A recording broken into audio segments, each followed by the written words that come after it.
So just like this, if you see here, it is there is a sum if formula, right? So in the same way, they use if formula also wherever it is required. So the formulas are very big. I am not getting the file actually right now. I'll just show you at the end that how big the formula can be. But the concept remains the same. You need to put formulas and formulas into formulas. That is what we call nested if. So we'll go in detail in that in the coming sessions. Okay. Now I have this data. Okay. So I need to take out the figure that is maximum out of it. Okay. So what I'll do is that I'll just put a formula is equal to max. Okay.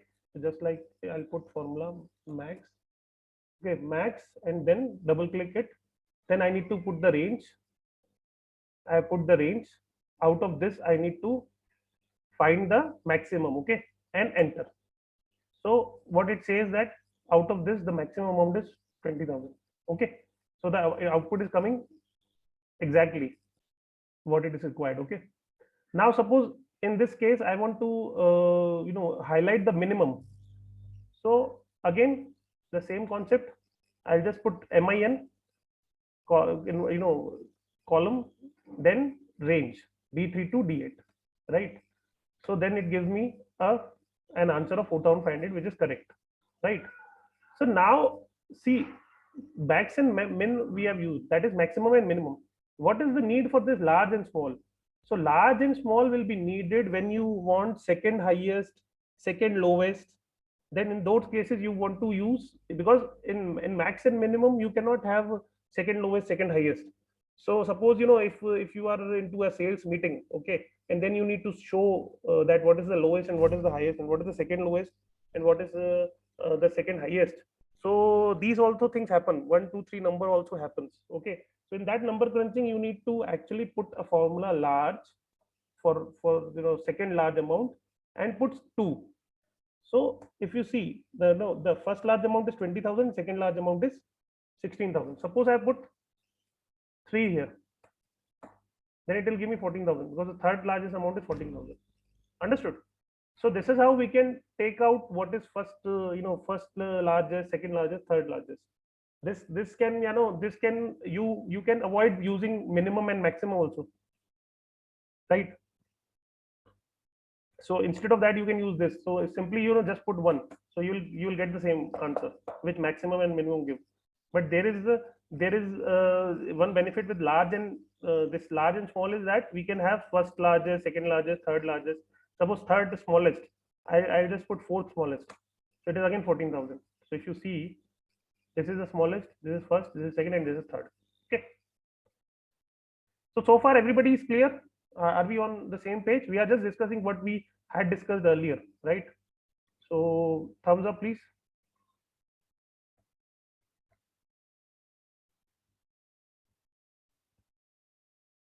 Hello.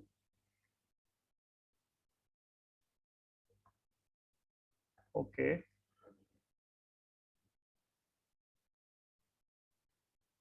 Shadia, we'll take the queries at the end. You just write down your queries and then we'll come back to it, right? Okay. Right. So far so good.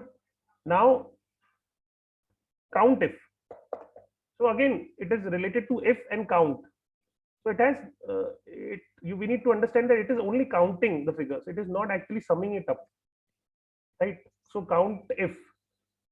So what I have put the formula as count if, then bracket range D3 to D8 as usual, and then comma, inverted commas. So whenever you need to put any kind of condition, you need to actually put it in inverted commas. Okay. So until unless you have a value in front of it, then you can use without it, just like I did it here. If you see here, I have not put any inverted commas because D3 is directly linked with greater than equal to, but in this case it is not the case, right? So D3, in front of D3 there is, sorry, in front of this greater than equal to 8,000, there is nothing that is mentioned. Okay, so in that case you need to put inverted commas. So this is a condition. If it is greater than equal to 8,000, then in that case you need to actually put the count. So हम ये जानना चाह रहे हैं कि इस पूरे data में से 8,000 से ऊपर किस किस का है और कितने लोग हैं ऐसे. So suppose if there is a sales meeting again, मैं ये जानना चाहता हूँ कि जो टर्नओवर है, अगर मान लीजिए किसी का टारगेट 1 करोड़ का था, या मान लो बिजनेस का टारगेट 1 करोड़ का था और किसी ने 80 लाख किया, किसी ने 90 लाख किया। अब मैं चाहता हूँ कि हम काउंट करके बताएं। मान लीजिए हमारी सेल्स फोर्स है 200 लोगों की, और मेरे को ये काउंट करना है कि टॉप 10 जो वो है, टॉप 10 जो सेलर्स है वो क्या कौन है। तो काउंट करने के लिए हिसाब से कि number, so that I can make a ratio. जब मेरे को नंबर आ जाएगा तो आई कैन, जैसे मान लीजिए वो नंबर 20 आया है तो 20:200, मतलब 10% ऐसे लोग हैं जिन्होंने टारगेट के नियर गए, बाकी 90% टारगेट के नियर नहीं गए। So there you use count if formula, right? So far so good. Should we go ahead?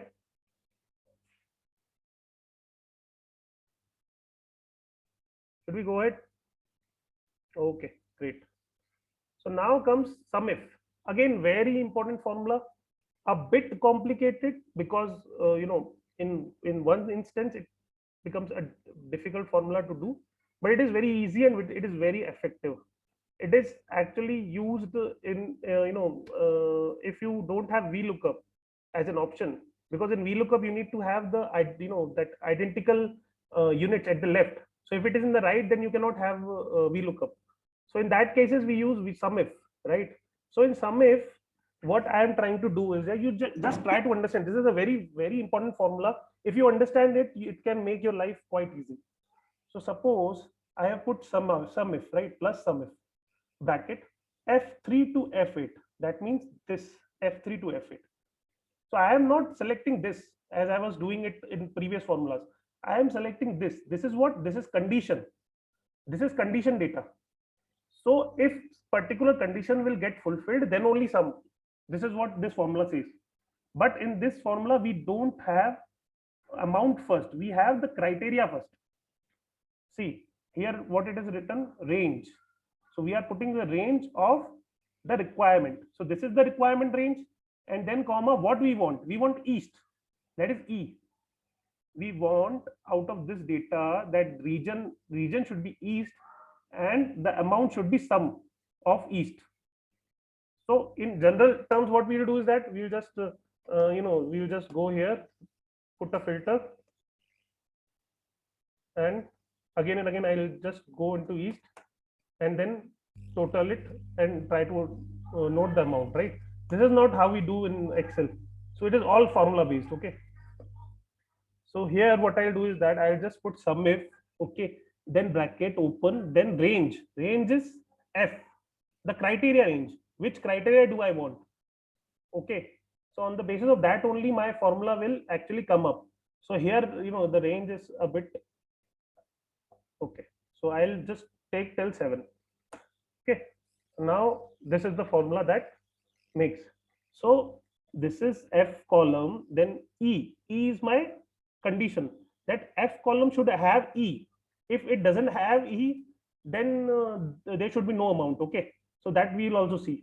Now, first step is to put the criteria data, not criteria data, that is range, and then put criteria. This is criteria. I told you that whenever you are putting criteria, whenever you are putting condition, you need to put it in inverted commas. If I remove inverted commas, then it may not take it, right? It is not taking it. So again, you need to understand that you need to put inverted commas. Most of the people forget to do that, and then they say that formula is not working, right?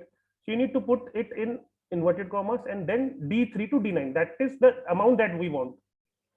So the formula, if you break the formula in 3 parts, so the first part says that this is the range out of which I want east.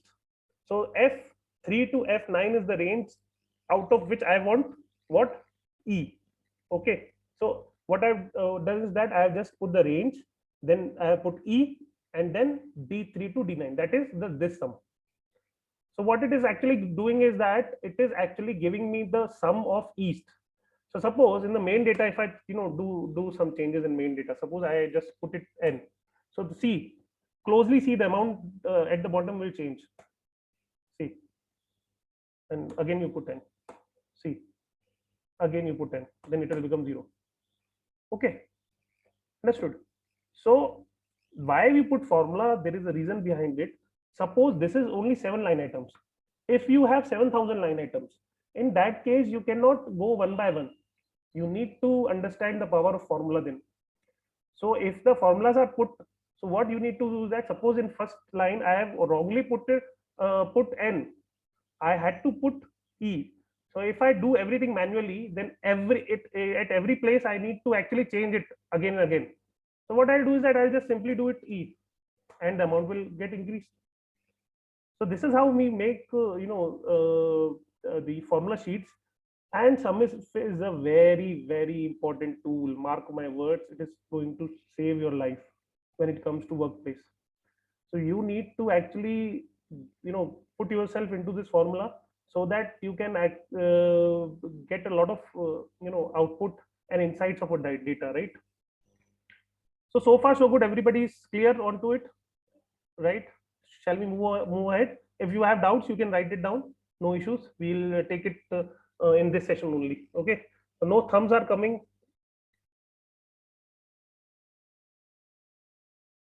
Only one. Okay, Shreyas. Okay, great. So again, I am going to actually start a very important thing. Okay. So please listen to me very carefully. Text to Excel. So most of the times it happens that when you go on government portals, you will have text file that has to be converted into Excel. So most of the times what we do is that we just go on some Google tool and just upload it and then download it. This is what we do, but the data doesn't come in the way it should come. Okay. So now I am going to show you a data which is in line items of say 7 lakh, 8 lakh line items, and now how to actually make that data in Excel presentable format, at the same time take something out of it. So try to understand that whenever we are taking any data, we are trying to take out some conclusions out of it. So suppose if I say that suppose in a particular area in Bhopal there are so many cases, but that doesn't give the exact picture of the location. So if I say in Bhopal there are so many cases, so this is a very general statement. If I want to actually analyze the data, I'll go area wise. So I'll tell you that in Arera colony how many cases are there. So what government do, what central government or what state government do, what they do actually, how they curve the areas, it is because of the fact that they have area wise data. Until unless you have area wise data, then how are you going to curb the restrictions, right? So what they do is that they just take out the dump, and on the basis of the area they just take out the cases. And if the area like suppose Kolar has the most cases, then the restrictions will be quite high in Kolar, right? So what we do is that whenever there is a data that comes in, there is one requirement that comes with it. So whenever there is a data, we need to actually see that what requirement actually is there, and on the basis of that we need to put the formulas, right? This is all about Excel, right? There is nothing unusual about Excel. It is all about when the data comes, then first is the input, that is data. Then you need to visualize that what output I need to give. So once you have visualized that, then you can start working. Okay. So I'll just open the text file. See, this is the text file.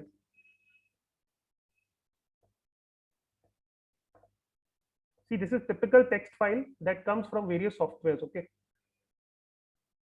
So if you see now, see how many line items there are. It is going 9 lakh, right?